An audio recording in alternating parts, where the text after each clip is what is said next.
Brothers and sisters में कई दिनों से प्रभु ने कुछ वचन के द्वारा मुझे प्रोत्साहन किया और मेरा खुद का जीवन का भी अनुभव है वो सामने रखना चाहता हूँ आपके सामने। So, brothers and sisters, God has been encouraging me since some days, and I want to speak out of that and out of my own experiences as well today. उसका जो शीर्षक है कि जब प्रभु हमारे निकट है उनके पुकारो। And the title is Seek the Lord while He is near. Brothers and sisters, जब कभी मैं अविश्वासी था, कई अविश्वासी लोग या संसार के लोगों के साथ सुनता था कि प्रभु स्वर्ग में है, हम धरती पे है और प्रभु और हमारे बीच में दूर बहुत लंबी है। So, when I was an unbeliever, I used to hear people say that we are on earth, but God is in heaven, and there is a huge distance between us and God. वो लोग कहते हैं कि इंसान परमेश्वर के साथ कोई फेलोशिप नहीं कर सकता है और परमेश्वर भी दिलचस्पी नहीं है इंसान की प्रार्थना सुनने के लिए। And they used to say that man cannot have fellowship with God because he's so far, and God is not interested in having fellowship with man. या कुछ ऐसा लोग भी है जिन्होंने उनको लगा कि मैं ज्यादा पापी हूँ, तो प्रभु मेरा पाप के कारण मेरे मुझसे बहुत दूर है। And some also say that because there is so much sin in us, that because of that God is away from us.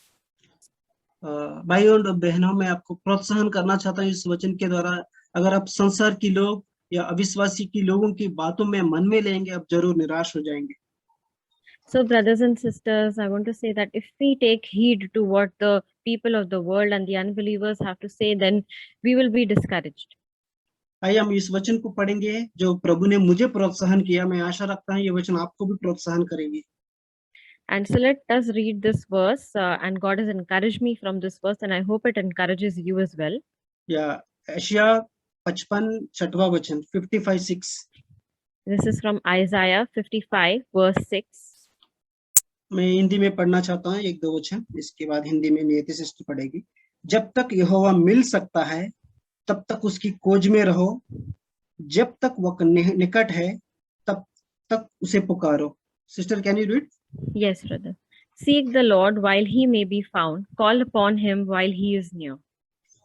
ये वचन मुझे प्रोत्साहन दिया कई सालों से कि परमेश्वर मेरे से कोई दूर नहीं है। And this verse encouraged me that God is not away from me.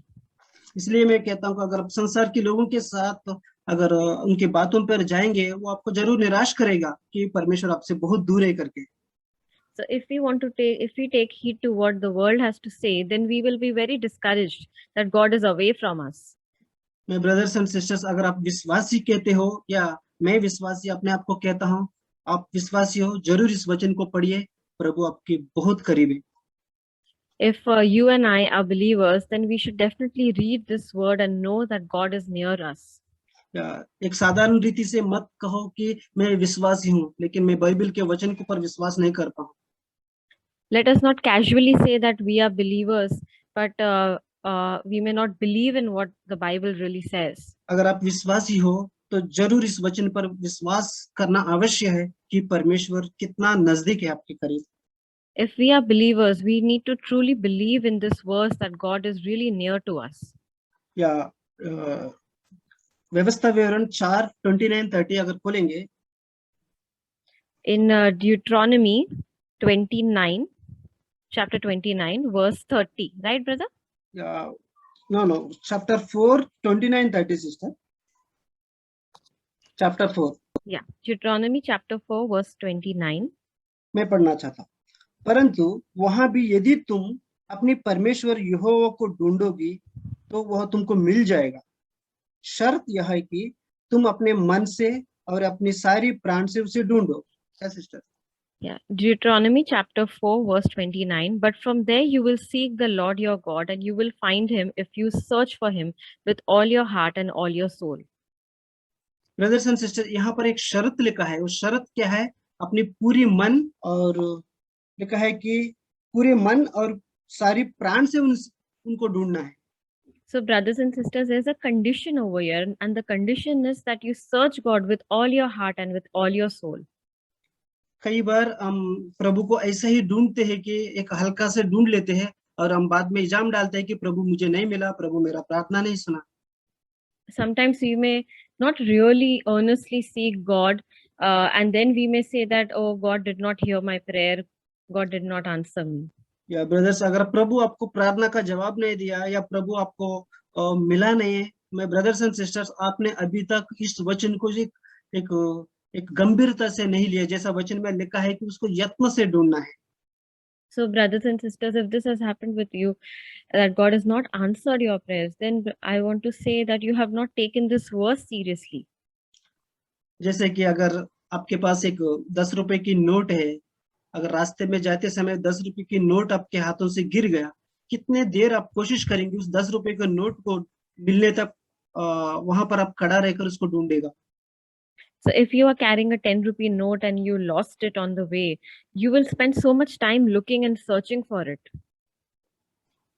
Sister, 10 रुपए का नोट पाने के लिए आप कितना समय उधर निकालेंगे उसको मिलने तक? So to find that 10 rupee note, you will put in so much of your time to look for it, to find that 10 rupee note. शायद उस 10 रुपए आपके लिए बहुत छोटी रकम है, इसलिए आप ज्यादा से ज्यादा 5 मिनट या 6 मिनट ढूंढेंगे। अगर नहीं मिला तो वहां से निकल जाएंगे। So if the 10 rupee note is of not much value to you, you will probably just give 5-10 minutes in looking for it, and then you will go away. कल्पना करो कि अगर आपके पास 10 लाख रुपए उस वक्त है, लेकिन आप उस 10 लाख रुपए पूरे से पूरे खो गया, और कितना समय आप निकालेंगे उसको मिलने के लिए?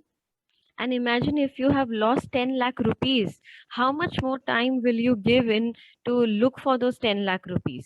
और वो 10 लाख रुपया आपके लिए बहुत जरूरी है, और उसके ढूंढने तक आप मन लगाएंगे, तन लगाएंगे, नजर लगाएंगे, कोशिश करेगा का जब तक वो ना मिले तब तक वहां से नहीं निकलेगा। And those 10 lakh rupees is so valuable that you'll put in everything. You'll be so watchful and you'll look everywhere for it. Brothers and sisters, प्रभु को अब इसी तरह से ढूंढना है जैसे कि मेरे पास 10 लाख रुपया है, वो पूरी का पूरी खो गया हूँ, वापस वो मिलने तक मैं वो यत्न से ढूंढूंगा। Brothers and sisters, this is the way that we also have to search for God, just as you would search for that 10 lakh rupees. और इर्मिया का किताब 29:10 अगर खोलेंगे, And in Jeremiah chapter 29 verse 10, यहाँ पर छोटी जुना करा के एक दृष्टांत बताना चाहता हूँ आपको। and over here, 29, sorry, brother, please repeat करेंगे? इर्मिया 29:10। Yes, Jeremiah 29 verse 10. यहाँ पर हम देख सकते हैं कि इजराइल के लोग जो परमेश्वर के विरुद्ध पाप किया, जैसे कि मूर्ति पूजा करते करते परमेश्वर को क्रोध दिलाया, बहुत परमेश्वर को क्रोध दिलाया। So here we see that the people of Israel who went into idolatry, they angered God a lot. और परमेश्वर ने बहुत देर तक उनकी इंतजार किया, लेकिन वो लोग परमेश्वर के प्रति और पाप करते गया। God waited for them a lot, but they continued to sin against God. तब आखिरी में परमेश्वर ने उत्तर देश का एक राजा को अधिकार दिया कि जाकर उस इजरायलियों को बंदी बनाकर बेबीलोन लेके जाने के लिए। And then God allowed one of the king to oppress the people of Israel. अब 10वां वचन हम पढ़ते हैं कि 29:10 पढ़ेंगे। यहोवा ये कहता है, बेबीलोन के 70 वर्ष पूरे होने पर मैं तुम्हारी सुधि लूंगा। And in verse 10 it says, for thus says the Lord, when 70 years have been completed for Babylon, I will visit you and fulfill my good word to you, to bring you back to this place. यहाँ Israeli लोग Babylon में Nebuchadnezzar राजा के नीचे 70 साल गुलामी में कैदी बनकर रहा था। So the people of Israel were under King Nebuchadnezzar for 70 years. 70 साल के बाद यिर्मयाह नबी के द्वारा वापस ये वचन पहुंचा, वापस तुम्हारा सुधि लूंगा, वापस तुम्हें वापस वही घर लौटा दूंगा। And after 70 years, through prophet Jeremiah, this word came to them from God that he will bring them back to his place. या जब आप नेबुकदनेस्सर के नीचे गुलामी में थे, कैदी में थे, आप वहां से भी मुझे यत्न से पुकारेगा। And even when they were under when they were captured by King Nebuchadnezzar, even from that place, God will call them. वर्ष 12, तब उस समय तुम मुझको पुकारोगी और आकर मुझसे प्रार्थना करोगी और मैं तुम्हारी सुनूंगा। तुम मुझे ढूंढोगी तो पाओगे भी, क्योंकि तुम अपनी संपूर्ण मन से मेरे पास आओगे। And verse 12 and 13, then you will call upon me and come and pray to me, and I will listen to you. You will seek me and find me when you search for me with all your heart.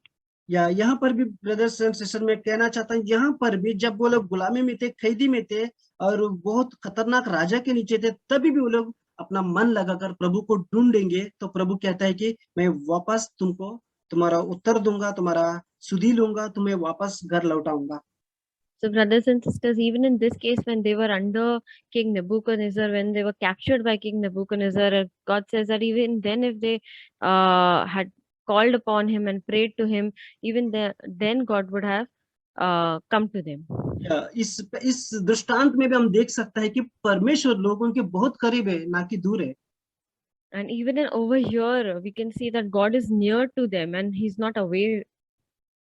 आप निराश नहीं होना है कि परमेश्वर बहुत दूर है, वो मर गए, वो स्वर्ग में चले गए, परमेश्वर की दाहिने ओर बैठे नहीं है। परमेश्वर आपके दिल के बाजू में दरवाजे पर खटखटा है। एक वचन में लिखा है कि मैं दिल की दरवाजा पर खड़ा हूँ। And God is very near to us. It's not like He has been crucified and He's at God, at the right hand of God, but He's right next to us. And like it says in a verse in the Bible, that He's right at the door of our heart. कई बार विश्वासी लोगों से ये बात भी सुनकर मुझे बहुत दुख लगता है कि परमेश्वर मुझसे दूर है। And I feel very sad to hear this even from believers when they say that they feel that God is not close to them. उनको लगता है कि मेरा पाप अभी तक क्षमा नहीं हुआ, मेरा पापों का गिनती अभी तक परमेश्वर ने ऐसा ही रखा है, मेरा पापों को क्षमा नहीं कि इस तरह से और सोच कर वो कहता है कि प्रभु मेरे से अभी भी दूर है। They feel that their sins have not been forgiven and that God is still counting their sins and that they are still in that state. जब मैं विश्वासी बना था, मैं हमेशा आशा रखता था कि कोई भाई प्रभु से कुछ प्रकटीकरण पाकर मेरे पास आके मुझे सुनाए, मुझे प्रोत्साहन दिए, इस तरह से सोच करता था मैं। When I became a believer, I used to think that some brother should get a revelation and he should come and tell me about it. जैसे कि 10 रुपए का नोट मेरे पास है, लेकिन उसको मैं ढूंढना नहीं चाहता हूँ, और 10 लाख रुपए का भी पैसे की गड्ढा मेरे पास है, वो भी मैं यत्न से नहीं ढूंढना चाहता हूँ, लेकिन मैं ये यत्न करना चाहता हूँ कि कोई भी भाई प्रभु से सुनकर आकर मुझे सुनाए। So it is as if I had the 10 rupee note and or I had the 10 lakh rupees with me, but I did not want to find it. I was expecting another brother to come and tell me about a revelation. मैं प्रभु का वचन में कोई गहराई में नहीं जाना चाहता हूँ, दूसरों भाई जो गहराई में गया वो आकर मुझे समझाए, मुझे प्रोत्साहन करे, इसी आशा में मेरा जीवन जीता था। So I did not want to go deep into God's word, and I was expecting another brother to search for the scriptures and come and tell me about it. So so much of my time I lived in this expectation. तो प्रभु ने मुझे आजकल प्रकटीकरण दे रहा है कि क्यों आप ये काम नहीं कर सकते जो दूसरों से आप उम्मीद रखते हो। So these days God is giving me this revelation that why are you yourself not doing this and expecting others to do it for you?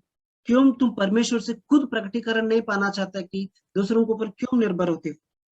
And why are you dependent on others and why do you not yourself want to get a revelation from God? क्यों दूसरे लोग आकर तुम्हें आशीषित करें जब तक कि परमेश्वर तुमको बहुत कुछ आशीष दिया है? Why are you waiting for others to come and bless you when God himself has wants to bless you so much? मैं ब्रदर्स एंड सिस्टर में आपको प्रोत्साहन करना चाहता हूँ, समय के हिसाब से आप गुरु होना चाहिए। बाइबल में लिखा है कि आप गुरु होना चाहिए, आप दूसरों को आशीषित करना चाहिए, दूसरों को आशीर्वाद का कारण होना चाहिए। So, brothers and sisters, I want to say that we have to be a blessing to others. This is what the Bible also says, that we are to be blessing to others. या समय के हिसाब से हम गुरु होना चाहिए। And we are supposed to be the master of the time. या नया करार में दो और दृष्टांत मैं आपके सामने बताना चाहता हूँ। And I want to share something from the New Testament to या parables.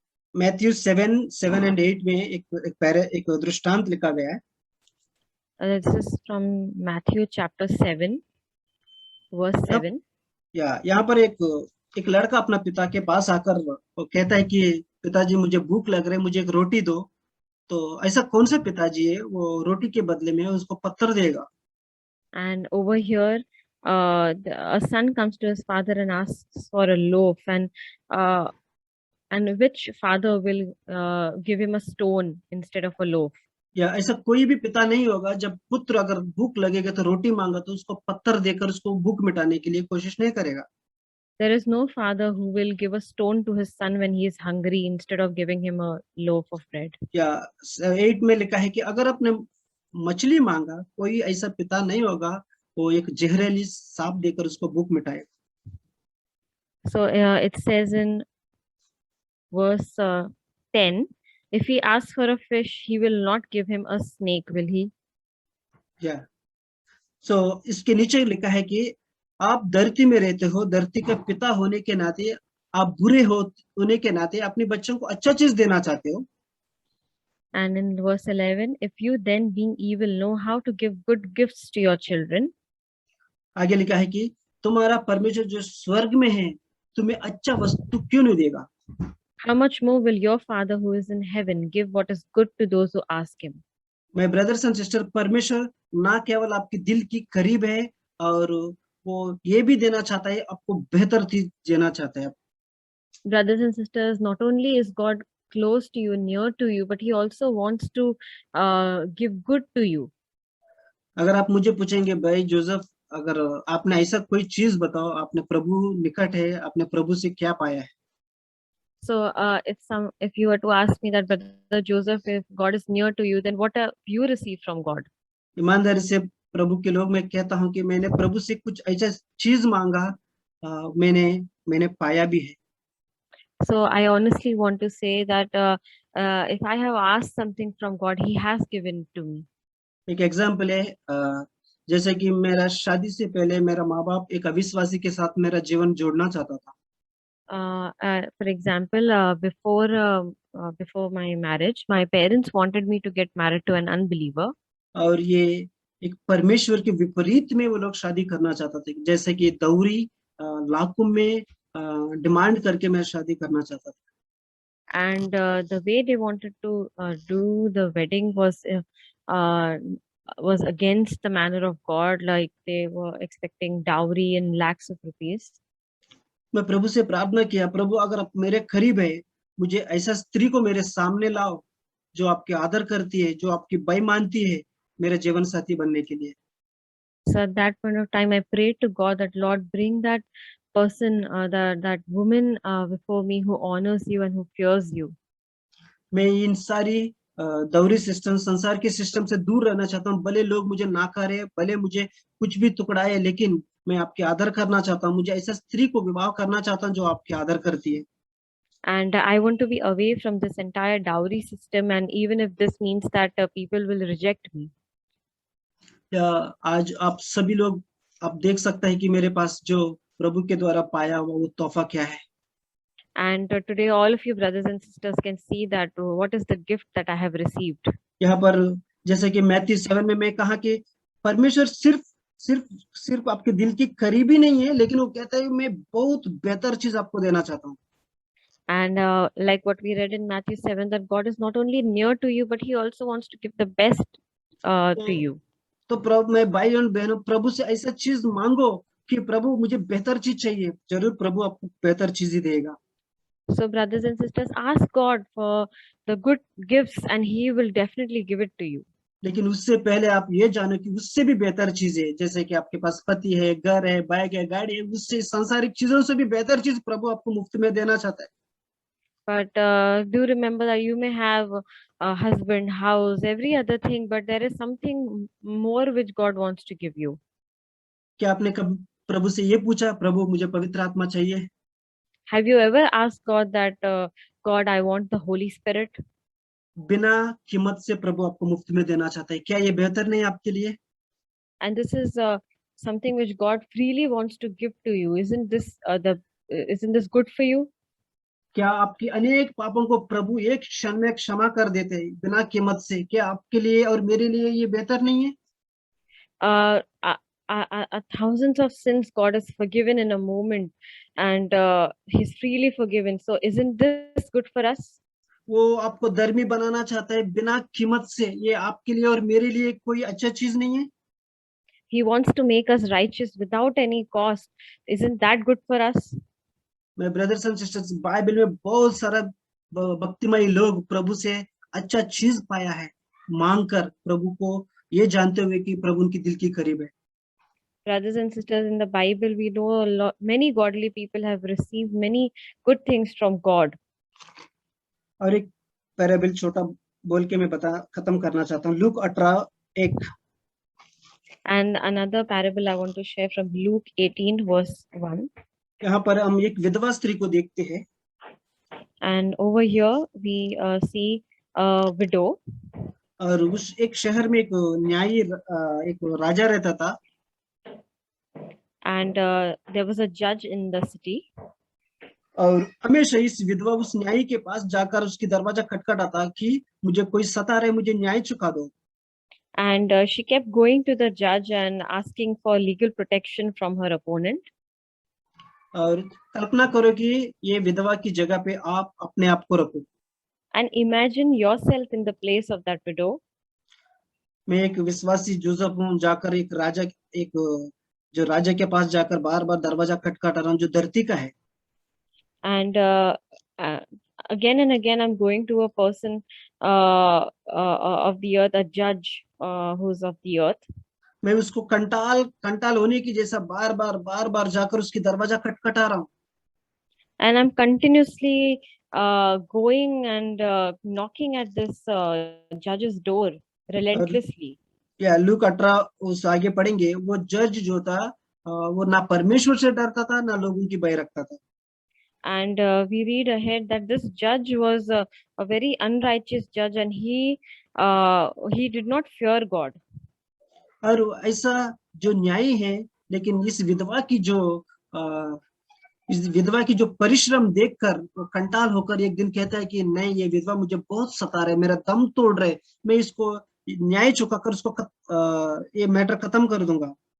And this judge was so fed up with this relentless cry of the widow that he said that I will just give whatever she wants and finish the matter. एक धरती का एक अन्यायी राजा होने के नाते उस विधवा को न्याय कर देते हैं। तुम्हारा परमेश्वर जो स्वर्ग में है, जो कहते हैं न्यायी हूँ, आपको न्याय क्यों नहीं चुकाएगा? So if this unrighteous earthly judge, if he could do some justice to this widow, how much more a heavenly Father can do for us? My brothers and sisters, प्रभु आपकी दिल की दरवाजा पर खड़ा है। ये मत सोचो कि बहुत दूर है। इवन आप पाप भी करे तो प्रभु आपकी दिल की दरवाजा पर खड़ा है। कबूली करो, पश्चाताप करो, तुरंत प्रभु आपका दिल की दरवाजा के अंदर आना चाहता है। Brothers and sisters, God is standing close to you. He is near to you, and He's as close as the door of your heart. And even if you have sinned, then confess and repent and know that God is near to you. या अगर आप लगेंगे कि मैं बहुत गंभीर पाप में गिर गया हूँ, मैं ब्रदर्स एंड सिस्टर्स, प्रभु यीशु ऐसे ही लोगों के लिए आया है। Brothers and sisters, if you feel that you've fallen into a really bad sin, know that Jesus Christ came for people as such as these. आपने बहुत गंभीर व्यभिचार में गिर चुके हो, प्रभु कहता है कि मैं ऐसे ही लोगों के लिए आया हूँ। If you have fallen into a really sinful adultery, even then Jesus has come for you. मैं अच्छा लोगों के लिए नहीं आया, मैं पापियों को लिए और उसको बचाने के लिए आया हूँ। He has not come for good people. He has come for sinful people and to save such people. सिर्फ इतना ही कहो, प्रभु मैं कौन सा भी हालत में हूँ, मैं अंगीकार करता हूँ, मैं पापी हूँ। And just know that no matter what condition you are in, confess and know that and repent. या प्रभु आपके दिल में तुरंत वास करने के लिए आएगा, आपके साथ संगति करे, आपके साथ फेलोशिप करेगा। ये कितना आनंददायक वायदा है जो बाइबल में लिखा है। And God will immediately come into your heart and He will have fellowship with you. This is such a wonderful thing which is written for us in the Bible, promise for us in the Bible. कल्पना करो अगर आप Bill Gates जो Microsoft की जो बड़े हैं, अगर उनके पास जाकर सिर्फ भाई एक खाने के लिए एक रोटी दो, तो जरूर हंसेगा आपकी तरफ, क्योंकि उसके So पास बहुत सारा चीज है. if you were to go to Bill Gates, the owner of Microsoft, and you would ask him for bread, he would laugh at you because he has so much, he has so many things. वो सिर्फ रोटी देना नहीं चाहते, वो बहुत घर देगा, बहुत कुछ तुमको जरूरत है वो सब कुछ देगा, बेहतर चीज जितना हो सके वो बेहतर चीज देगा, उसके पास कोई कमी नहीं है. He will not just give bread, he will give a house, he will give so many other things because he himself has so much to give. हमारा परमेश्वर जो स्वर्ग में है वो कितना अमीर है, कितना धनवान है, जो वो मांगने वालों को बहुत उचित रूप से देते हैं. And our God in heaven is so rich. So whenever we ask from him, he gives us so much. So मैं ब्रदर्स एंड सिस्टर्स आखिर में ये कहना चाहता हूँ, आप ऐसा ढूंढो कि यत्न से, पूरे मन लगाकर उसको ढूंढो, जरूर आप पाओगे. So brothers and sisters, when you search for God, search for him with all your heart and with all your soul. Praise God. Praise God. Thank you very much, Brother Joseph, for an exhorting word that you have shared with us this morning. बहुत बहुत धन्यवाद भाई Joseph कि आपने इतना प्रोत्साहन भरा शब्द हमसे बांटा आज सुबह. Exhorting. It's like not an encouraging, specifically exhorting to uplift somebody to follow an example, follow Jesus, follow God. तो आपने ऐसा हमसे संदेश बांटा कि वो तो सिर्फ प्रोत्साहन नहीं था, परंतु वह हमें उठाता है और हमें एक दिशा दिखाता है कि हम यीशु मसीह के पीछे चलें. It was like a something that he wanted to tell from his heart and was challenging us to seek God when he can be found, like something that was coming from his heart and his life and his own passion. That was inspiring to hear him and know that. तो वह ऐसा था कि वह जो भी बांट रहे थे वे अपने पूरे दिल से बांट रहे थे और वह हमें प्रोत्साहित कर रहे थे कि हम परमेश्वर को अपने पूरे हृदय के साथ ढूंढें. Yeah, another thing I want to correct myself is that in the morning when I ask children that verse which the children said, in you and in your descendants all the children of the earth would be blessed. That was in Genesis 28 verse 14. तो एक और बात मैं अपने आप को सही करना चाहता हूँ कि जैसे मैं आज सुबह बच्चों से पूछ रहा था, जब वे बाइबल वर्स जो उत्पत्ति के 28वें अध्याय का 14वां वचन है कि इन तुम्हारे बीज में और तुम्हारे बीज में सारी संसार की जो जनरेशंस हैं वे आशीष पाएंगी. Actually that verse, then I said that who said to whom, I asked the question to the children that was said. I said that it was said from God to Abraham. तो मैं बच्चों से पूछ रहा था कि यह वचन किसने किससे कहा है, और मैंने उनको बताया कि यह वचन परमेश्वर ने अब्राहम से कहा है. But when I myself went back and checked, it was not actually said by God to Abraham. It was said to Jacob in that particular chapter, Genesis chapter 28. और जब मैंने जाकर शास्त्रों में इसको चेक किया तो मैंने पाया कि यह जो वचन है वह इस संदर्भ में यहाँ पर परमेश्वर के द्वारा याकूब को, अब्राहम को नहीं कहा गया परंतु याकूब को कहा गया. किसने? That Jacob. God said to. परमेश्वर ने याकूब को कहा. So basically God was repeating what he had said in Genesis chapter 12 to Abraham. The same thing God had said to Abraham, but that was in Genesis chapter 12. तो यहाँ पर परमेश्वर अपने ही वचन को जो उन्होंने उत्पत्ति के 12वें अध्याय में कहा था वे उसको फिर से दोहरा रहे थे. पहला 12वें अध्याय में उन्होंने अब्राहम से कहा और फिर यहाँ 28वें अध्याय में उन्होंने याकूब से कहा. So I was thinking like, if I can see God like that, if I want to correct myself, or if I want to get knowledgeable in the word of God, I need to go and refer and correct myself. then only I can make progress in my knowledge of the word of God. It's like a one drop in the ocean of seeking after God, like seeking something. If you want to seek God, you have to pursue something. You have to open your Bible. If you want to learn how many times God has given that promise, you have to go back, open, correct yourself, and that's how we can learn. So it was a learning for me, as in line with the message what I heard. It's one practical way to know the Lord's word by going back and opening the Bible and checking things. तो यह मेरे लिए भी एक सीख है कि जैसे हमने आज के संदेश में भी हम सुन रहे थे कि अगर हम परमेश्वर के वचन को अच्छे रीति से जानना चाहते हैं, उसके बारे में समझना चाहते हैं, तो हमें जरूरत है कि हम भी परमेश्वर के वचन में बाइबल को खोलकर उसको पढ़ें और उसे मनन करें, और तभी हम इस संदर्भ में आगे बढ़ पाएंगे। यह उस प्रकार है कि एक समुद्र में, बड़े समुद्र में एक बूंद के प्रकार है, और इसी द्वारा हम आगे बढ़ पाएंगे। I want to ask the question to each one of us. How many of us we are, we claim that we want to know God, we want to know Jesus better. How many of us are opening the Bibles when the references are given by brother, whoever is sharing? How many of us make an attempt to open the Bible and read that? What is the context? That will show how much serious we are in knowing God. That is one way. I'm not saying that is the only way to know how much you are seeking after God, to know God. That's one way to check on our own desperation. तो मैं आप लोगों से पूछना चाहता हूँ कि आप में से कितने लोग हैं जो कि जब भाई या बहन बांटते हैं परमेश्वर के वचन को और वे बताते हैं कोई वचन के बारे में, तो आप में से कितने लोग अपनी बाइबल को खोल के उस वचन को जाकर पढ़ते हैं? और यह एक तरीका है जिससे हम परमेश्वर के वचन को और परमेश्वर को और ज्यादा गहराई से जान सकते हैं। ऐसा नहीं कि यही सिर्फ एक तरीका है, परंतु यह भी एक तरीका है।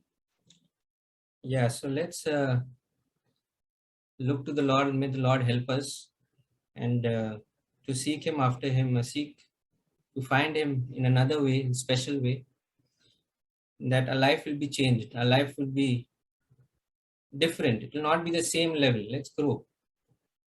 तो आइए हम अपने जीवन को और अपने जीवन के विषय में मनन करें और हम जांचें अपने आप को, ताकि हमारा जो जीवन है वह उसी स्तर पर नहीं रहेगा, परंतु उस स्तर से ऊपर उठेगा और वह आगे बढ़ेगा। Praise God for what we could hear. It was a very nice and rich word. जो हमने वचन सुना वो बहुत ही धनी जो वचन है। We heard about seeking God. हमने परमेश्वर को ढूंढने के बारे में सुना। Also we heard about asking God. और हमने ये भी सुना कि कैसे हम परमेश्वर से मांग सकते हैं। I was reminded, as Joseph shared, I was reminded of so many verses connected to these. जब ब्रदर जोसेफ बांट रहे थे तो ऐसे बहुत सारे वचन मेरी याद में आया।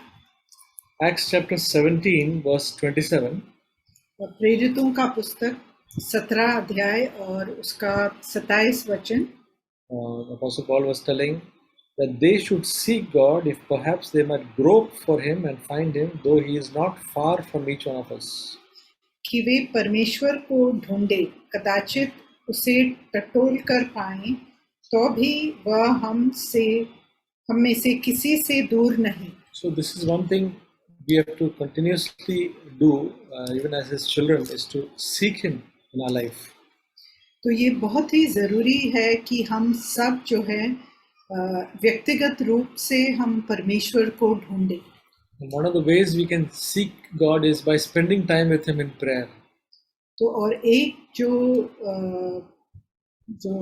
जिस तरह से हम ढूंढ सकते हैं परमेश्वर को, वो है प्रार्थना में समय बिताना। That's a time that we can go to him and talk to him and ask him to talk to us. वो ऐसा समय है जब हम परमेश्वर के पास जा सकते हैं और उनसे बातें कर सकते हैं और उनसे मांग सकते हैं कि वो भी हमसे बातें करें। This, when we do it in a very quiet time, it is very good when we have the opportunity to do it as a quiet time when nobody is there, that's the best time to hear from God. जब और कोई हमारे साथ नहीं है और एकदम शांत रीति से अगर हम परमेश्वर के पास जाकर हम मांग सकते हैं तो ये बहुत ही अच्छी बात है. But we can also, all 24/7, seek Him and talk to Him. लेकिन जब भी हमें समय मिले हम जब पूरे दिन में हम परमेश्वर को ढूंढ सकते हैं, पा सकते हैं. Especially when we slip up and fall or commit a sin, then we should always be quick to seek Him and come back to Him. और वो भी जब भी हम पाप में गिर जाते हैं तब हमें एकदम उठकर परमेश्वर के पास वापस जाना चाहिए. So the devil will tell that God is far from us. क्योंकि शैतान हमको बताएगा कि परमेश्वर हमसे दूर है. He is a liar. वो तो झूठा है. The word we should say what the word of God says. Here it says, though He is not far from each one of us. हमें जो शैतान की बातों पर ध्यान नहीं देना चाहिए. जो वचन में लिखा है, जैसे यहाँ लिखा है, वो हम में से किसी से दूर नहीं है, उस पर विश्वास करना चाहिए. Yeah. God is not far from any of us because He is the one who wants to make us more like Christ and He wants to save us. क्योंकि उन्हीं की जो इच्छा है कि वो हमें यीशु मसीह के स्वरूप में बदल दें. Then we heard about asking God. और फिर हमने सुना कि हम कैसे परमेश्वर से मांग सकते हैं. So one of the greatest privileges is that we can ask our Father and receive from Him. और सबसे बड़ा देन जो हमें मिला है वो ये है कि हम परमेश्वर जो हमारे स्वर्गीय पिता हैं उनसे हम मांग सकते हैं और पा सकते हैं. So just like a child will ask the father anything, we can ask the Father anything. हम भी जो परमेश्वर हैं उनसे कुछ भी मांग सकते हैं, जैसे एक छोटा बच्चा अपने पिता से कुछ भी मांगता है. Of course, we will not ask anything which is not. We should not ask anything which is, or we will not ask anything which is not according to His will. जो भी उनकी इच्छा के अनुसार नहीं है उसे हमें मांगना नहीं चाहिए. If you read John chapter 16 verse 24. और अगर हम यूहन्ना 16 का 24 पढ़ेंगे. 16 verse 24, Jesus is encouraging His disciples to ask. यहाँ हम देखते हैं कि यीशु मसीह जो अपने चेले हैं उनको उत्तेजित कर रहा है कि वो मांगे. Until now you have asked for nothing in my name. Ask and you will receive, that your joy may be made full.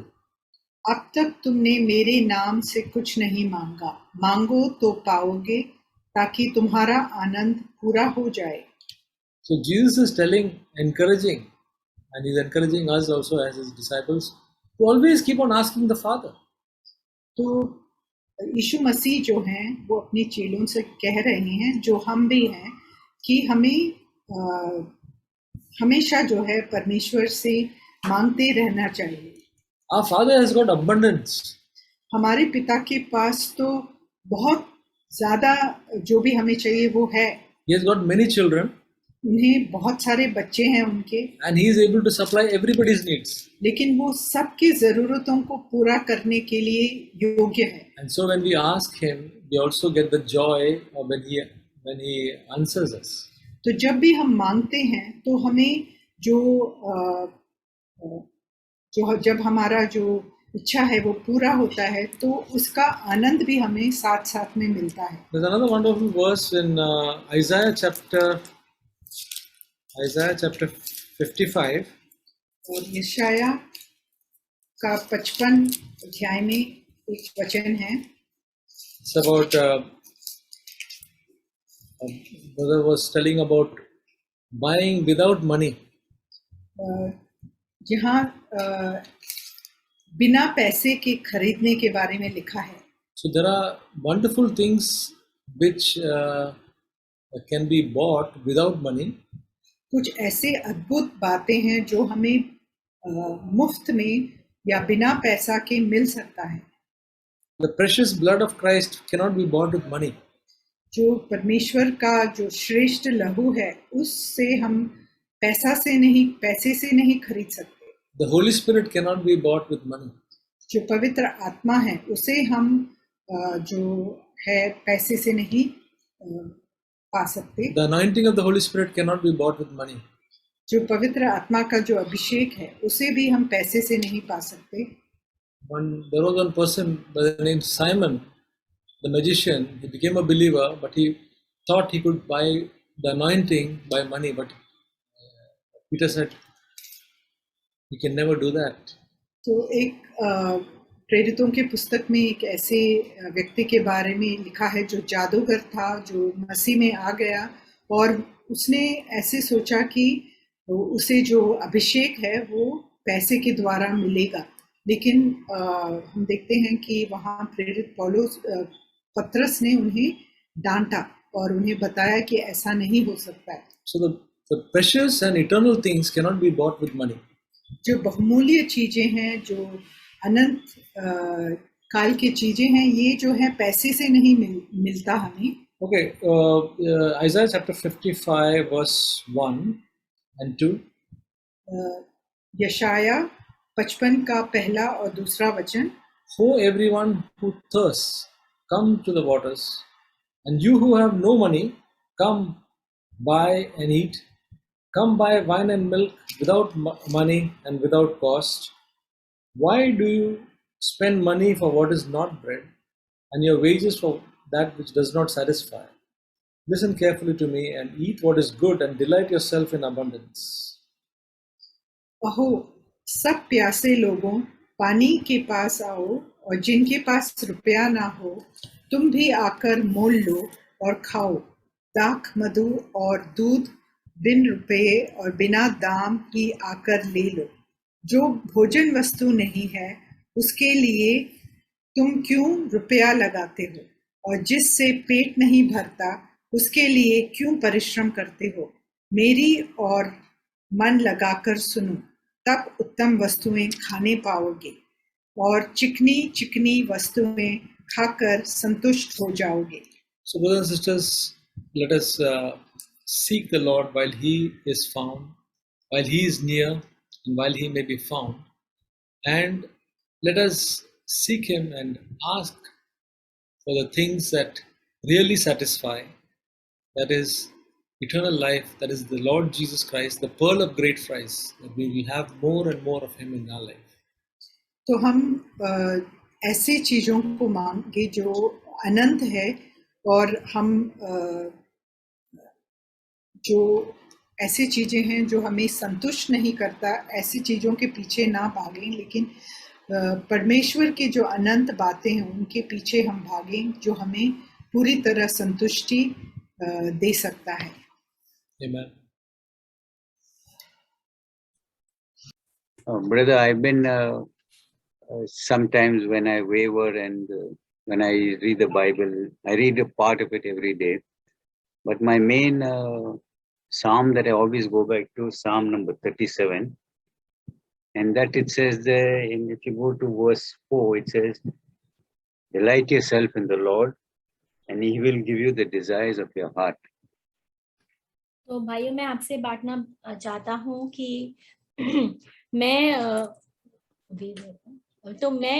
कभी कभी थोड़ा भटक जाता हूँ, परंतु मैं ये मैं बाइबल तो रोज ही पढ़ता हूँ, और ये जो भजन संहिता का 57 भजन संहिता है, उसमें जो चौथा वचन है, वह इस वचन पे मैं रोज स्मरण करता हूँ। यह वचन कहता है, मेरा प्राण सिंहों के 57:4 brother 37:4.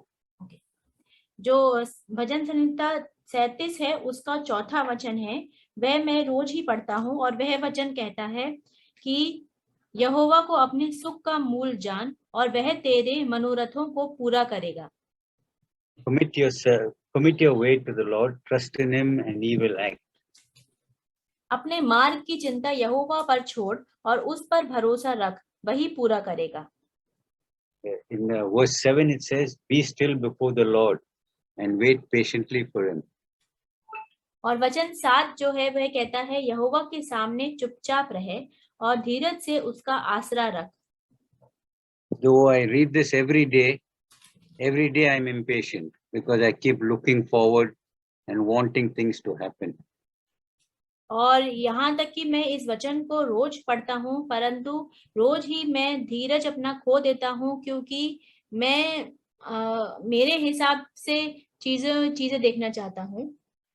And I keep falling in my faith and I get impatient. और मैं मेरे विश्वास में गिरता रहता हूँ और मैं अपने धीरज को बहुत बार खो देता हूँ. And then I know that I go back and I read and then I get strength again to say, be still and wait for the Lord. और फिर मैं फिर मैं उठता हूँ और फिर से इस बात को मनन करता हूँ और बोलता हूँ कि यहोवा के सामने चुपचाप रहे. I know that what God has in store for me is better than what I planned. और मैं जानता हूँ कि जो भी परमेश्वर ने मेरे लिए रखा है वह मेरी सारी योजनाओं से बढ़कर है. This is my prayer, this is my belief, and this is the blessings that I ask God to give me. और यह मेरी प्रार्थनाएं हैं और यह मेरा विश्वास है और यही आशीष है जो मैं चाहता हूँ कि मैं मांगता हूँ परमेश्वर मुझे दे. And I pray peace and blessings to all who are listening to this service today, to your families and to everybody else. और मैं प्रार्थना करता हूँ कि आप सभी लोगों को वह शांति और वह आशीष मिले जो भी इस संदेश को सुन रहे हैं, आप सभी को और आपके सब परिवार के लोगों को. In the mighty name of Jesus, in the name of the Father, of the Son, and of the Holy Spirit. यीशु मसीह के सामर्थी नाम में और परमेश्वर पिता और उनके पुत्र और पवित्र आत्मा के नाम पे. Thank you. Knowing that God is near us, is with us. यह जानना कि परमेश्वर हमारे समीप है और हमारे साथ है. We only feel in our hearts that we are away from God or God is away from us, but God is never away from us. और यह बात सिर्फ हम अपने हृदय में ही इस बात को महसूस कर सकते हैं कि शायद परमेश्वर हमारे साथ नहीं है या हमसे दूर है, परंतु परमेश्वर कभी भी हमसे दूर नहीं होते. Because his promise is there that I will never leave you orphan or neither I will forsake you. क्योंकि उसके जो वायदे हैं उनमें ऐसा लिखा गया है, कहा गया है कि मैं तुम्हें कभी भी नहीं छोड़ूंगा और न कभी त्यागूंगा. This is a mighty promise that God is telling us. और यह एक बहुत ही सामर्थी वायदा है जो परमेश्वर हमें कह रहे हैं. As a children of God, as we say that we are the child of God, so that's the promise that God is telling the children also, I will never leave you nor forsake you. तो जैसे परमेश्वर के बच्चे होने के नाते जैसे कि हम कहते हैं, तभी परमेश्वर हमसे यह वादा कर रहे हैं कि मैं तुम्हें कभी नहीं छोड़ूंगा और ना कभी त्यागूंगा. So what is that keeps this distance between God and ourselves? तो ऐसा कौन सा चीज है जो परमेश्वर और हमारे बीच में एक दूरी बनाए रखता है? I don't want to speak about the unbelievers because there's already a vast distance between them and Jesus. तो मैं यहाँ पे अविश्वासी लोगों के विषय में बात नहीं कर रहा हूँ, क्योंकि उन लोगों के और यीशु मसीह के बीच में तो पहले ही बहुत बड़ा डिस्टेंस है. Sister, please read Matthew 15 verse 8. तो हम मत्ती के 15वें अध्याय का 8वां वचन पढ़ेंगे कि ये लोग होठों से तो मेरा आदर करते हैं पर उनका मन मुझसे दूर रहता है. We worship him, we praise him, we thank him by our words, but our heart is far, far away. तो हम परमेश्वर की स्तुति करते हैं, आराधना करते हैं और उनके लिए गीत गाते हैं, परंतु जो हमारा हृदय है वह बहुत दूर है परमेश्वर से. You know, that's the why it's not Jesus turning his back against us, but our back is done against Jesus. और ऐसा नहीं है कि यीशु मसीह अपना जो पीठ है वह हमें दिखाते हैं, परंतु हम अपना पीठ परमेश्वर यीशु मसीह को दिखाते हैं. And there's a big veil between Jesus and ourselves, and this is the veil is because all the ungodly things, unworthless things, unholiness, unfaithfulness, this is a mighty veil that stands between. तो एक पर्दा है यीशु मसीह और हमारे बीच में, और वह पर्दा है उन सारी बातों को लेकर जो हमारे अंदर जो अशुद्ध बातें हैं, जो हमारे अंदर गलत बातें हैं, जो पवित्र नहीं है, जो ऐसी चीजें हमारे अंदर है, इन चीजों का पर्दा हमारे बीच में है. Moses used to always wear a veil. जो मूसा थे वे हमेशा एक पर्दा रखते थे. That's why that veil was rejected. और वह जो पर्दा था उसको नकारा गया. But today I want to say, brothers, church, everyone, we can only remove this veil when we turn towards God. तो मैं यह बात आपको बताना चाहता हूँ भाइयों बहनों और कलीसिया, कि यह जो पर्दा है वह उठ गया है जब हम परमेश्वर की ओर मुड़ते हैं. Yeah, we always read the scripture, we always say it boldly, but do we actually practice it? I want to read it again and again. I would say 2 Corinthians chapter 3 verse 16. Sister, please. Yeah. तो मैं ये बात आपसे फिर से बताना चाहता हूँ, जो कि है 2 कोरिन्थियंस 3 अध्याय, 3rd chapter, brother, and 16, chapter 3 verse 16. 2 कोरिन्थियों का 3 अध्याय का 16 और 17वां वचन. परंतु जब कभी उनका हृदय प्रभु की ओर फिरेगा तब वह पर्दा उठ जाएगा. प्रभु तो आत्मा है, और जहाँ कहीं प्रभु का आत्मा है वहाँ स्वतंत्रता है. प्रभु का आत्मा है. The Lord is a spirit. It means whenever we turn towards the Lord is giving His spirit, is willing to give His spirit to us. तो परमेश्वर एक आत्मा है, और जब भी हम परमेश्वर की ओर मुड़ते हैं तो परमेश्वर अपना आत्मा हमें देने के लिए हमेशा तत्पर रहते हैं. But if we keep on wearing the same veil as Moses kept covering his face, he wore a veil. If we keep having this veil, how are we going to receive God? परंतु अगर यह पर्दा हम हमेशा पहने रखें, जैसे मूसा हमेशा एक पर्दा पहन के रखता था, तो किस रीति से हम परमेश्वर को पा सकते हैं? So if we need to receive the Holy Spirit, we need to unveil our faces, as it says in same chapter, verse 3, verse 18. Sister, please. तो अगर हम परमेश्वर को पाना चाहते हैं तो हमें अपना जो चेहरा है उसे उघाड़ना होगा. यह जो हम पढ़ेंगे 2 कुरिन्थियों के 3 अध्याय के 18वें वचन में से. परंतु जब हम सबके उघाड़े चेहरे से प्रभु का प्रताप इस प्रकार प्रकट होता है जिस प्रकार दर्पण में, तो प्रभु के द्वारा जो आत्मा है हम उसी तेजस्वी रूप में अंश अंश करके बदलते जाते हैं. If you want your sickness, if you are affected by anything is disturbed, turn towards the Lord, remove the veil that is in between us, between you and God, because only the veil is, until the veil is not removed, there is no freedom, because God says that He's a spirit, but the veil has to be removed so that we receive the Holy Spirit and we'll be set by the Spirit. Amen. God bless you all. तो अगर हम चाहते हैं कि हम जो पर्दा है हमारे सामने से वह उठ जाए, तो हमें परमेश्वर की ओर मुड़ना है और उस पर्दे को उठाना है और परमेश्वर की आज्ञाओं को मानना है. और परमेश्वर तो आत्मा है, और वह उस अपने आत्मा को हमें देगा जब हम इस पर्दे को उठा देंगे. We heard a very important message today. आज हमने बहुत ही महत्वपूर्ण वचन सुना है. It's about the God is near to us and we must seek Him when He is very near. और वह यह है कि परमेश्वर हमारे निकट है, परमेश्वर हमारे समीप है और हम परमेश्वर की खोज करें जब तक कि वह मिल सकता है।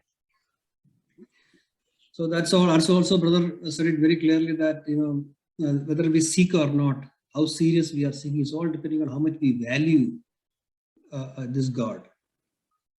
और जैसे कि भाई साफ रीति से बता रहे थे और जब वो बोल रहे थे कि हम परमेश्वर को कैसे खोजते हैं, कितनी गंभीरता के साथ में हम परमेश्वर के खोजी बनते हैं, या इस पर निर्भर करता है कि हम परमेश्वर को कितना मूल्य देते हैं। Because Bible, Jesus spoke in parables about the valuing the kingdom of God. Valuing how much you value depends on how much you seek for. और हम देखते हैं कि यीशु मसीह ने कई सारे एक के बाद एक दृष्टांत में बातें की और बातें बताई और उन्होंने कहा कि परमेश्वर के राज्य की कीमत क्या है, उसका महत्व कितना, उसका मूल्य कितना है, और आप उतना ही ज्यादा उसके खोजी बनेंगे गंभीरता से जितना आप उसको मूल्य जानते हैं। If you lose 1 rupee, you will not bother to search for it. But if you lose 1 million, you will devote your lifetime to find it where you lost it.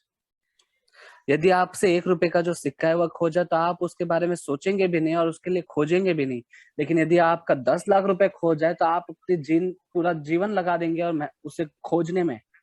But the fact is that what is in front of us, this God, this kingdom of God is much more than millions, many millions. लेकिन हमारे सामने जो वास्तविकता है वह यह है कि यह परमेश्वर और परमेश्वर की जो बात है उसका जो राज्य है ये कई गुना अधिक ज्यादा उससे बढ़कर कीमती है। So that God has to open our eyes to see, that like a hidden treasure hidden in the field. God has to open our eyes to see. Then only we will be able to comprehend the value of it. और परमेश्वर ही है जो परमेश्वर हम पर प्रकटीकरण कर सकते कि यह परमेश्वर के राज्य का, परमेश्वर का मूल्य कितना है, कि जैसे वह धन, जो गुप्त धन जो जमीन में छुपा हुआ है, उस खजाने के समान परमेश्वर ही हम पर प्रकट कर सकते हैं कि उनका मूल्य क्या है। So Jesus, when he was on this earth, he was very constantly he was trying to tell us how valuable it is, how valuable it is. और यीशु मसीह जब इस धरती पर थे, संसार में थे, तो वह बार-बार लगातार इस बात को दोहराते थे कि यह कितना अधिक मूल्यवान है, यह कितना अधिक कीमती है। In Matthew 11, he told a little bit about one way we can think about how valuable this kingdom of God is. अब मत्ती के 11 अध्याय में एक वचन जो हम देखते हैं यीशु मसीह ने कहा, जिसका अगर हम पाते हैं कि परमेश्वर का जो राज्य है वह कितना मूल्यवान है। It says, truly I tell you, among those born of women, there was not risen anyone greater than John the Baptist. But yet, he who is least in the kingdom of God is greater than he. और हम मत्ती के 11 में पढ़ते हैं, मैं तुमसे सच कहता हूँ, जो स्त्रियों से जन्मे हैं उनमें से यूहन्ना बपतिस्मा देने वाले से कोई बड़ा नहीं हुआ, पर जो स्वर्ग के राज्य में छोटे से छोटा है वह उससे बड़ा है। This is one way Jesus said how valuable, how big, how great is the kingdom of God compared to anything which we see around. और इस वचन में हम पाते हैं कि यीशु मसीह बताते हैं, हमें समझाते हैं कि हमारे आसपास जो भी है उससे बढ़कर कितना मूल्यवान, कितना बड़ा, विशाल और महत्वपूर्ण है परमेश्वर का राज्य। John the Baptist is the greatest man till then world has ever seen, but the one who is least in the kingdom of God is greater than John the Baptist. और हम पढ़ते हैं वहां पर यूहन्ना बपतिस्मा देने वाले के विषय में कि उस समय तक, उस पूरे संसार में उस समय तक यूहन्ना बपतिस्मा से बढ़कर कोई नहीं था, लेकिन आज परमेश्वर के राज्य में छोटे से छोटा भी जो व्यक्ति है वह यूहन्ना बपतिस्मा वाले से बड़ा है। So how much we should be seeking for this kingdom, the things which God offers to us. How much eagerly we should be seeking for this king. तो आज हम कितनी उत्सुकता के साथ, लालसा के साथ में हम इन बातों की खोज में रहते हैं कि जो परमेश्वर ने आज हमारे लिए उपलब्ध कराई है, प्रबंध किया है, कितनी उत्सुकता से हम उसके खोजी बनते हैं। The 12th verse says that there are some people who understood it, but they actually seek and search for it. But there are some people who haven't understood it. They are lazy. They are not bothered about it. और उसके अगले 12वें वचन में पढ़ते हैं कि कुछ लोग हैं जिन्होंने इस बात के गहराई को जाना, उसका मूल्य जाना और वो उसकी खोजी बन गया, उसको पा लिए। लेकिन कुछ जो थे उसका मूल्य न जान पाए, वह उसके विषय में उनको कोई चिंता तक नहीं। 12th verse says that from the days of John the Baptist until now, the kingdom of God, heaven, has been subject to violence, and the violent take it by force. और हम 12वें वचन में पढ़ते हैं, यूहन्ना बपतिस्मा देने वाले के दिनों से अब तक स्वर्ग के राज्य में बलपूर्वक प्रवेश होता रहा है और बलवान उसे छीन लेते हैं। So people who understood the value, they are so violent that nothing can stop them. Nothing can stop them. Whether they are sick or whether they have money or whatever it is, they are so violent. They are pursuing it every day. और कुछ लोग जिन्होंने इसका मूल्य जाना, वे बलपूर्वक उसमें उसे पा लेते, उसे छीन लेते हैं कि कोई भी, चाहे संसार की बातें हो या पैसा हो, वह किसी भी बात को वह आगे आने नहीं देते, परंतु हर रोज इसी बात के ऊपर पीछा करते हुए जाते हैं। I pray that all of us, when especially our children, when the youth, when they are young and youth, their eyes may be open to see how valuable it is, and they may pursue it from their youth and their childhood days itself. और मेरी यह प्रार्थना है कि हम सभी के लिए, और विशेष करके हमारे बीच में जो जवान और छोटे बच्चे हैं, कि जैसे अभी उनके पास समय है और वो बढ़ रहे हैं, कि परमेश्वर उनके कानों को, उनकी आंखों को खोले कि ये वास्तविक जो बातें हैं, यह कितनी मूल्यवान और कितना महत्व है इनका, उसके उस मूल्य को, गहराई को जानने पाए और वह उसका पीछा करने पाए। So that when they grow up and then they realize it and they will not have regret that I wasted all these years. कि जब वो बड़े हो जाए, सयान हो जाए, और जब उन्हें एहसास हो, तब उन्हें कि जीवन में यह पछतावा न रहने पाए कि उन्होंने यह जो समय गंवा दिया, उसका पछतावा ना हो। Some of the things which we can do is give some of our best time to read the Word of God, spend time with you, and make sure that you listen from God every day. और सबसे हमारे समय का जो उत्तम भाग है, अच्छा भाग है समय का, हम परमेश्वर के वचन के साथ समय बिताने में उसे दे सकते हैं, कि हम परमेश्वर के वचन को पढ़े और उसके द्वारा जानने पाए कि परमेश्वर कैसे है और वह हमसे क्या बातें करना चाहता है। Be violent. Lord, if you don't speak to me, I'm not going to get up from you. That kind of violence we should have in the young days itself.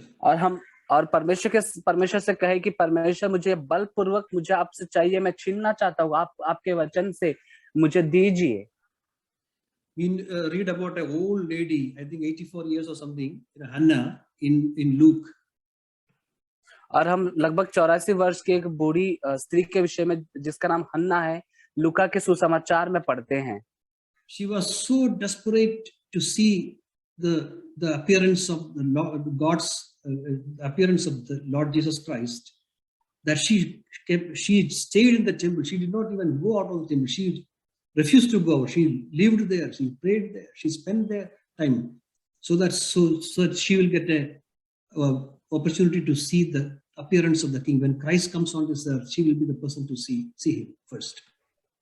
और हम उस हन्ना के विषय में लूका के सुसमाचार में पढ़ते कि वह इतनी अत्यधिक लालसा से, उत्सुकता से भरी थी कि वह मंदिर में ही रहा करती थी, और वह इस अवसर को ढूंढती थी कब परमेश्वर का पुत्र मसीहा जो राजा है वह आएगा और उसे कब उसका दर्शन मिलेगा, और वह इसी लालसा में मंदिर को छोड़कर वह बाहर भी नहीं जाती थी।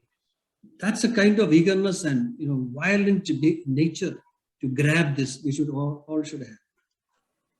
इस प्रकार की उत्सुकता और लालसा कि बलपूर्वक परमेश्वर की उन बातों को हम छीनने पाए, ऐसी लालसा हमारे पास होने पाए। And God granted her the opportunity to take Jesus Christ when she came as a baby in her hands and recognize him, that this is Messiah, the King of the Kings, which even the Pharisees could not understand. और तब हम पाते हैं कि परमेश्वर उस पर दया करके उससे एक ऐसा बहुमूल्य अवसर देते हैं कि जहां पर परमेश्वर का जो पुत्र मसीहा है वह एक बालक के रूप में हन्ना की गोद में आता है, उसके बाहों में आता है, और वह उस प्रतिरूप को देखने पाती है, लेकिन फरीसी इस बात को नहीं समझ पाते। If you are serious, God will enable us to see the jewels hidden in the Word of God, which will help us every day overcome the problems, overcome the troubles. There are jewels hidden in the Word of God, which are the source of power for every minute life of ours on this earth. और हम देखते हैं कि परमेश्वर के वचन में जो बहुमूल्य मोतियों के समान परमेश्वर के वचन में बातें गुप्त छुपी हुई हैं, और उसमें बहुत ही अद्भुत सामर्थ्य भरी है कि जब हम उसके खोजी बनेंगे तो वह बातें हमारे जीवन को सामर्थ्य रूप से बदल देगी। As David said, your word is more than thousands of shekels of gold and silver. David understood the value of every word hidden in God's word.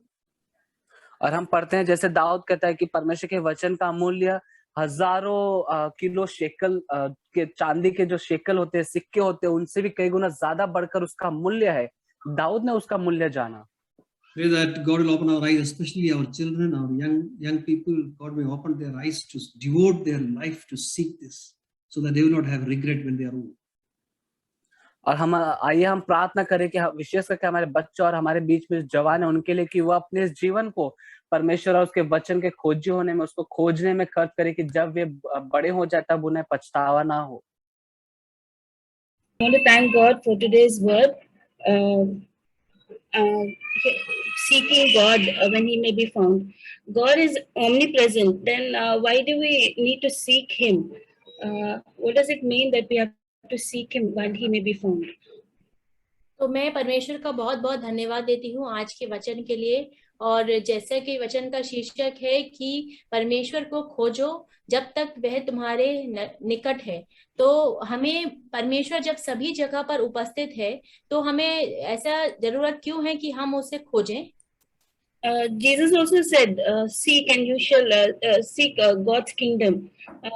That means it is possible that to be hidden from God.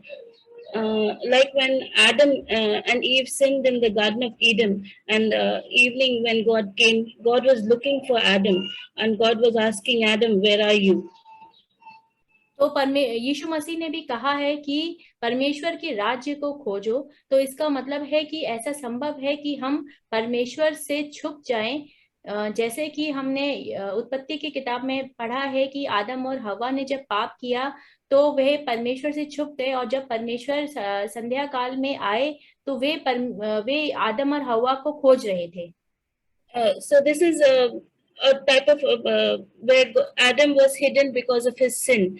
But here God can be hidden from us or lost from us when after sinning we fall into that we don't come back or we don't seek after God in His presence. तो जो आदम था वह परमेश्वर से छिप गया था क्योंकि उसने पाप किया था. और परंतु ऐसा भी हो सकता है कि कभी परमेश्वर हमसे छिप जाए जब हम पाप करें और हम परमेश्वर को के पास वापस न जाएं, और जब हम उनको न खोजें तो ऐसा हो सकता है कि परमेश्वर हमसे छिप जाएं. Right sister? Yes, like in the story of David when he sinned with Bathsheba, and when God confronted him, he said he was willing to accept God's severe punishment, but he said, let me be in God's hands. It is okay to be in God's hands. And he also in that Psalm 51 he said, cast me not away from your presence. So above everything else, David longed for God's presence. Nothing else mattered to him. तो जब जैसे कि हमने दाऊद की कहानी में सुना था कि जब दाऊद ने बत्शेबा के साथ पाप किया तो उसने सारी चीजों, और जब परमेश्वर ने उसका सामना किया तो उसने परमेश्वर की ताड़ना को स्वीकार किया. और उसने यह भी, जैसे भजन संहिता 51 में हमने देखा है कि दाऊद ने कहा कि अपने उपस्थिति को कि मुझे अपनी उपस्थिति से बाहर मत निकालो. तो उसने और दाऊद ने कहा कि परमेश्वर के सामने जो भी ताड़ना मिले वह अच्छी है उसके लिए. So and there was another even Joshua, he was described as one who lingered in God's presence. So we see all these great men and women of God for whom God's presence was more valuable, and they wanted it above everything else, and God used them mightily. तो ऐसे ही हम यहोशू के विषय में देखते हैं कि वह तो परमेश्वर की उपस्थिति में ही हमेशा रहना चाहता था. और ऐसे बहुत ही महान लोग जो बाइबल में हमने देखे हैं, बड़े बड़े परमेश्वर के जो लोग हैं, वह हमेशा परमेश्वर की उपस्थिति को ही सर्वप्रथम जानते थे. And another thing I want to share is that in Revelation, when God was speaking to the 7 churches about the church of Ephesus, he told many good things, but he said, but I have this against you, that you have forgotten your first love. You have lost your first love. So God actually says, remember where you have fallen from. So, and if and he also gave a warning that if the Ephesus church doesn't come back, they were at the risk of that lampstand being removed from God's presence. So it is very important, very crucial as Christians, as believers, to constantly be in that state where we are seeking God. Otherwise, we will lose on the joy God wants to give us, and even we may lose out on eternity. तो और हम प्रकाशित वाक्य की पुस्तक में भी देखते हैं कि कैसे जब परमेश्वर अलग अलग कलीसियाओं से बात कर रहे थे, और उनमें जब वह इफिसियों की कलीसिया से बात कर रहे थे तो यीशु मसीह ने कहा कि तुमने अपना जो पहला सा प्रेम है वह खो दिया है, और स्मरण करो कि तुम कहाँ से गिरे हो, और उस अपने स्थान और परमेश्वर को खोजते हुए अपने स्थान पर वापस आ जाओ। तो कितना जरूरी है परमेश्वर को हमेशा खोजते रहना, यह हम जान पाते हैं इस संदर्भ में, क्योंकि अगर, और परमेश्वर आगे उनको यह भी चेतावनी देते हैं कि अगर उन्होंने परमेश्वर को ना खोजा और अपने पहले प्रेम की ओर ना लौटे, तो वो जो दिया है वो जो वह उनके सामने से उसको हटा देंगे। तो कितना जरूरी है कि हम परमेश्वर को खोजें, और नहीं तो हम भी परमेश्वर का जो प्रेम है वह खो देंगे, और अपने जहाँ पर हम परमेश्वर के करीब है उससे निकट हैं उससे दूर चले जाएंगे। And the hymn that we sang, Be Thou My Vision, a favorite hymn of Ida Scarrer, it's a prayer that God always be my vision no matter what happens. It's a nice way of remembering this lesson. Thank you. और जैसे ये जो हमने आज गीत गाया था कि बी दाउ माय विजन, तो यह तो बहुत ही एक अच्छा गीत है जो मुझे बहुत पसंद है, और इसमें भी हम देखते हैं कि जो लेखक है उन्होंने बताया है कि हमेशा परमेश्वर ही हमारा दृष्टिकोण रहना चाहिए।